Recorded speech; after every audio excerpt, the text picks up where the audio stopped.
एक गरीब आदमी था। वह एक दिन राजा के पास गया और बोला, महाराज, मैं आपसे कर्ज मांगने आया हूँ। कृपा कर आप मुझे 5,000 रुपये दें। मैं 5 मंथ के अंदर आपके रुपए वापस कर दूंगा। राजा ने उसकी बात पर विश्वास कर उसे 5,000 रुपये दे दिए। 5 मंथ बीत जाने के बाद भी जब उस व्यक्ति ने राजा के पास 5,000 रुपये नहीं लौटाए, तब राजा को मजबूरन उसके घर जाना पड़ा। लेकिन वहाँ वह व्यक्ति नहीं मिला। जब भी राजा वहाँ जाता, बहाना बनाकर उसे वापस भेज दिया जाता। एक दिन फिर राजा उस व्यक्ति के घर गया। वहाँ कोई तो नहीं दिखा। एक छोटी लड़की बैठी थी। राजा ने उसी से पूछा, तुम्हारे पिताजी कहाँ हैं? लड़की बोली, पिताजी स्वर्ग का पानी रोकने गए हैं। राजा ने फिर पूछा, तुम्हारा भाई कहाँ है? लड़की बोली, बिना झगड़ा के झगड़ा करने गए हैं। राजा के समझ में एक भी बात नहीं आ रही थी, इसलिए वह फिर पूछता है, तुम्हारी माँ कहाँ है? लड़की बोली, माँ 1 से 2 करने गई हैं। राजा उसके इन ऊल जुलूल जवाब से खींच गया। वह गुस्से में पूछता है, और तुम यहाँ बैठी क्या कर रही हो? लड़की हंसकर बोली, मैं घर बैठी संसार देख रही हूँ। राजा समझ गया कि लड़की उसकी किसी भी बात का सीधा जवाब नहीं देगी, इसलिए उसे अब इससे इन बातों का मतलब जानने के लिए प्यार से बतियाना पड़ेगा। राजा ने चेहरे पर प्यार से मुस्कान लाकर पूछा, बेटी, तुमने जो अभी अभी मेरे सवालों के जवाब दिए हैं, उनका मतलब क्या है? मैं तुम्हारी एक भी बात का मतलब नहीं समझ सका। तुम मुझे सीधे सीधे उनका मतलब समझाओ। लड़की ने भी मुस्कुराकर पूछा, अगर मैं सभी बातों का मतलब समझा दूँ तो आप मुझे क्या देंगे?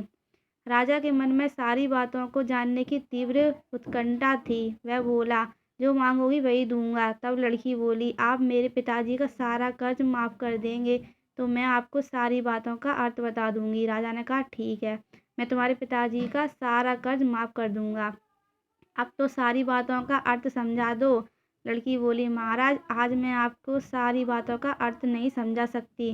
कृपा कर आप कल आएं, कल मैं ज़रूर बता दूंगी।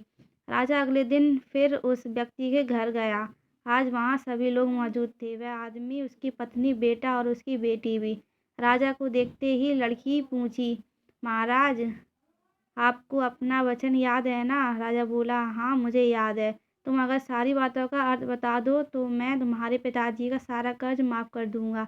लड़की बोली, सबसे पहले मैंने ये कहा था कि पिताजी स्वर्ग का पानी रोकने गए हैं। इसका मतलब था कि वर्षा हो रही थी और हमारे घर की छत से पानी टपक रहा था। पिताजी पानी रोकने के लिए छत को झाँ बना रहे थे।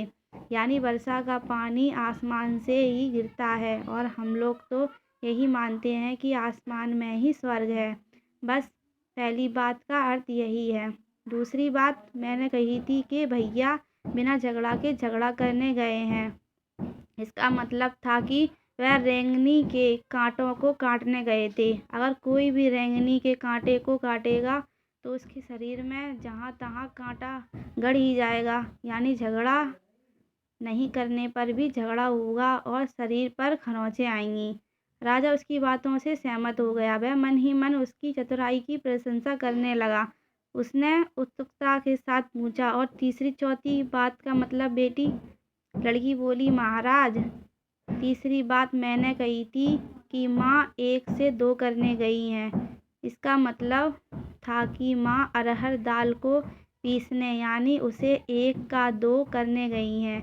अगर साबुत दाल को पीसा जाए तो 1 दाना का 2 भाग हो जाता है, यानी यही था 1 का 2 करना। रही चौथी बात, तो उस समय मैं भात बना रही थी और उसमें से एक चावल निकाल कर देख रही थी कि भात पूरी तरह पका है कि नहीं। इसका मतलब है कि मैं एक चावल देखकर ही जान जाती कि पूरा चावल पका है कि नहीं, अर्थात चावल के संसार को मैं घर बैठी देख रही थी। ये कहकर लड़की चुप हो गई। राजा सारी बातों का अर्थ जान चुका था। उसे लड़की की बुद्धिमानी भरी बातों में आश्चर्य में डाल दिया था। फिर राजा ने कहा, बेटी, तुम तो बहुत चतुर हो, पर एक बात समझ में नहीं आई कि यह सारी बातें तो तुम मुझे कल भी बता सकती थी, फिर तुमने मुझे आज क्यों बुलाया? लड़की हंसकर बोली, मैं तो बता ही चुकी हूँ कि कल जब आप आए थे तो मैं भात बना रही थी। अगर मैं आपको अपनी बातों का मतलब समझाने लगती तो भात गीला हो जाता या गल जाता। या जल जाता तो माँ मुझे ज़रूर पीटती। फिर घर में कल कोई भी नहीं था। अगर मैं इनको बताती कि आपने कर्ज माफ़ कर दिया है तो ये मेरी बात का विश्वास नहीं करते।